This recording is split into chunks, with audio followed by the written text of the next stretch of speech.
it's Doris with all the books, and I have my first little, what month are we in? June. My first June wrap up, and so these are the first 10 books that I have finished this month, and I won't tell you when I finish them because then you'd know how I'm doing with my 30 books this month. I'll keep it a secret. The first one I finished was the Gustav Sonata by Tremain, and this is the last of the Bailey's books that I read before the prize was announced, and everybody needs their unpopular opinion book, and I have mine because this one didn't really do much for me, and I know it's a golden child on BookTube right now and recently in the last year. What, buddy? I know. You want to come here? Oh, he's so cute. Come here, little guy. Oh, I know. Did you miss me? Ooh. Anyway, I should have prefaced all that to say that I don't DNF books very often, and I did not DNF this one, but when I do DNF books, it's because I find the characters incredibly self-absorbed, and that's just something I just can't stand in literature or people in general. But anyway, the mother in this book is incredibly self-absorbed, like incredibly self-absorbed. And the book is divided into 3 sections. There's the first section when Gustav is a child, and the middle section that focuses on Gustav's parents when they met each other and how that happened. And then the third section is Gustav as an adult. So, initially the first section I liked okay. The mother was incredibly self-absorbed, but you kind of think, well, she's a single mom and life's been hard. Although I certainly don't think that's an excuse, speaking from experience. But anyway, I got to the middle section and she was just born that way. I don't know. I mean, her life was hard too growing up, and she didn't have a good example from her mom. But anyway, it just didn't do it for me. And this is a weird angle. Is that better? The other thing was that I thought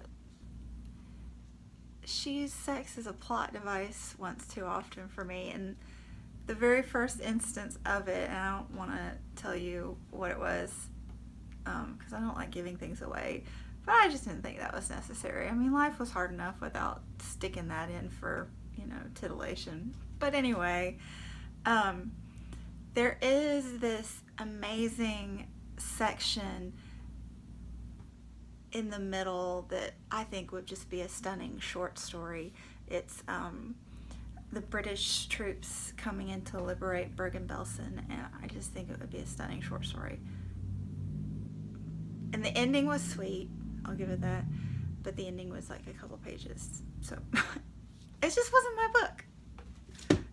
I know a lot of people love it, and I get it, and it wasn't my book.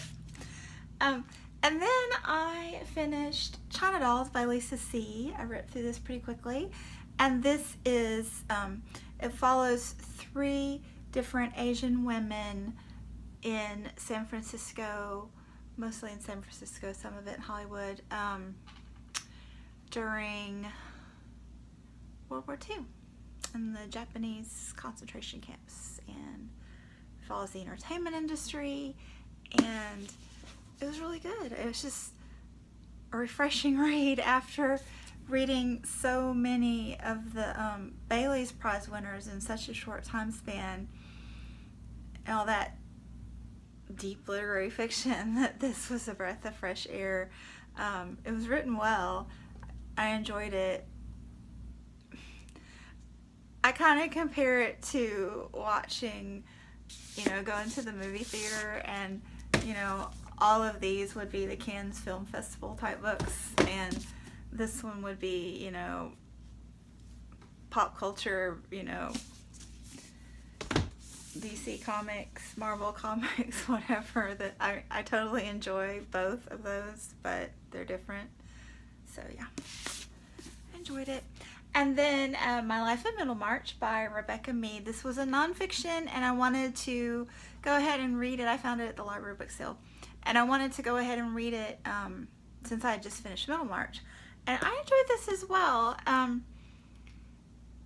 The author did a lot of extensive research on George Eliot, and she loved Middlemarch as a teenager, and so she interweaves her love of the story as a child and then as an adult in with the characters from Middlemarch and the life of George Eliot. Those three strands, she weaves them throughout her book, and it's told over 8 chapters, and each chapter is dedicated to a section in the 8 sections in Middlemarch, and it was enjoyable. I think if you are really a Middlemarch lover, you would enjoy reading that, and if you have not read Middlemarch, you should not read it. Spoiler alert in there.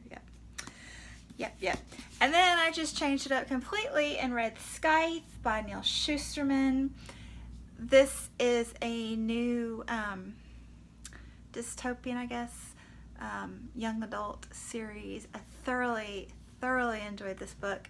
It's about 2 teenagers who are chosen to be apprentice scythes. So they're living in a society where technology has conquered death. So people just don't die anymore for natural causes or non-natural, really.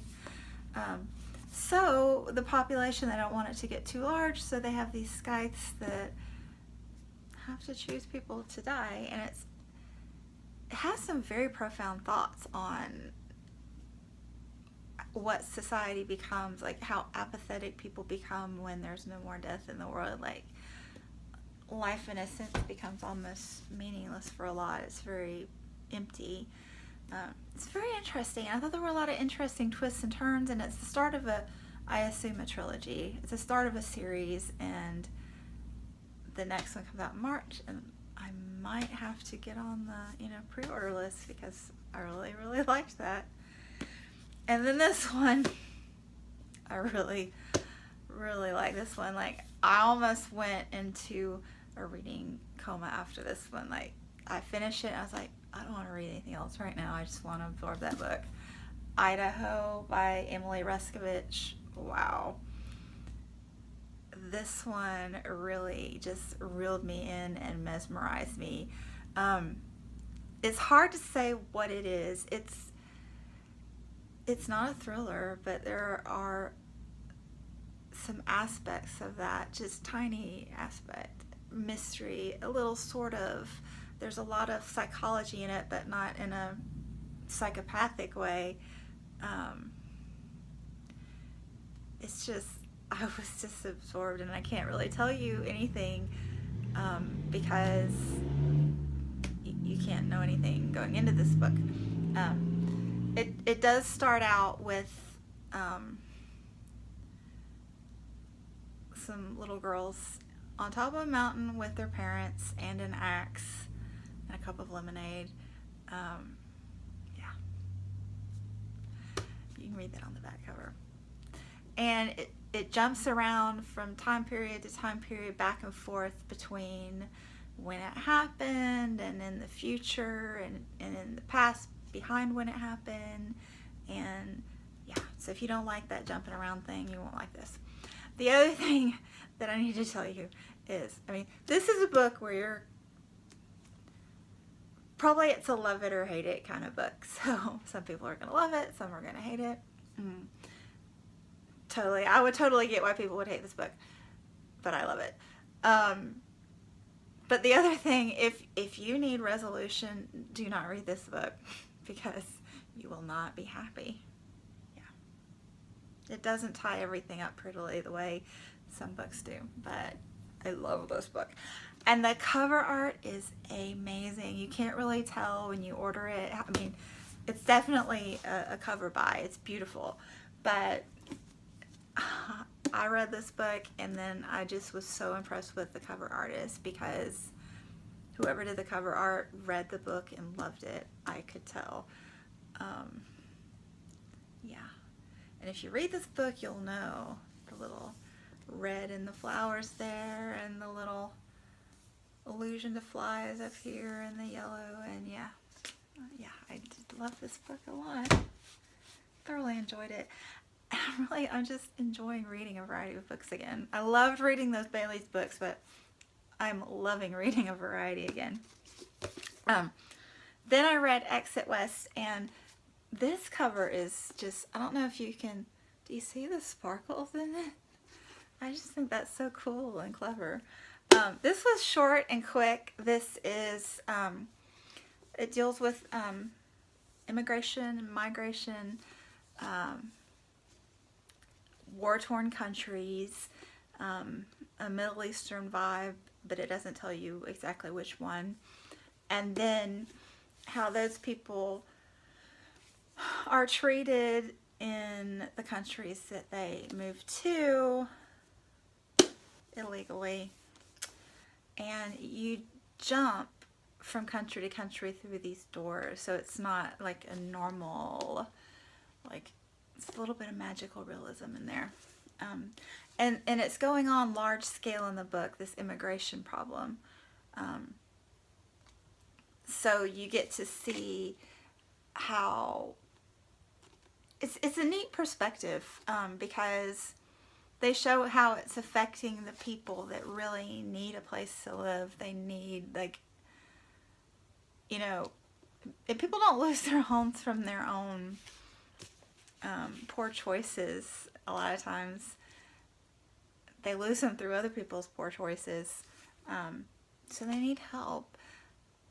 But then you do see, I think the author does a good job of showing you the flip side, and how, on a grand scale, how hard it is on society to cope with this. And it's just, it brings up a lot of talking points, a lot of mental thoughts.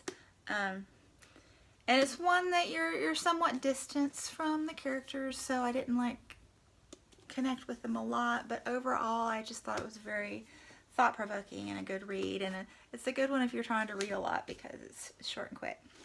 And then another short and quick one that is a really little guy, Fever Dreams by Samantha Schweblin. And this one was on the, I think it might have been shortlisted for the Man Booker. This is pretty neat. It's a little bit creepy. It's set up as a conversation between a woman and a boy who's maybe 12. The woman's maybe mid-30s. She is in the hospital and she's dying, and you assume she's having fever dreams. And the boy it's just weird. It's just weird from start to finish. And you don't ever really know what's happening, but it's delightfully confusing and creepy is how I described it to my friend Catherine at Cover to Cover. Enjoyable. And then, I'm going to need your help here. I grabbed Jerusalem, Chronicles from the Holy City by Guy Delisle. I may have pronounced that properly or improperly, I'm not sure. This one I picked up after seeing it on what Camel reads on his channel. And I am very much interested in the Palestinian-Israeli conflict and what's going on there. So if you have any really good books about any of that, be they fiction or nonfiction, please recommend them. I would be interested in both perspectives. This book, it did not explain a lot of things to me, but it did a really good job of showing me what it is I don't know, if that makes sense, so that I have a sketch of what I need to find out.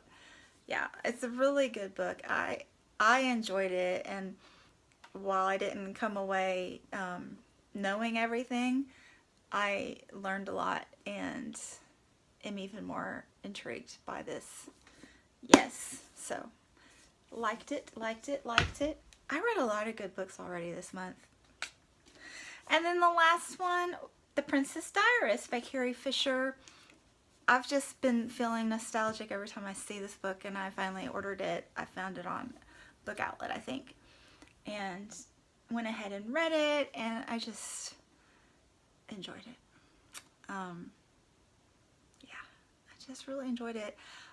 And it's written, the beginning, she gives a brief overview of her getting into the business and starting out in the Star Wars thing. And then the whole middle section is from her journals from when she was filming the first Star Wars, which is now the fourth. May the fourth be with you. And her very brief 2-month romance with Han Solo. And then the end section is just beyond that and how life changed for her through the years. So yeah, I liked the way she showed her perspective during the romance and 40 years later, and she was very gracious. I just thought she was very gracious and even-keeled, and, you know, I don't know, I liked it. Her writing, there's some really pretty things in the middle part that she wrote as a child. I say child, I mean she was very young. I think she said she was 19.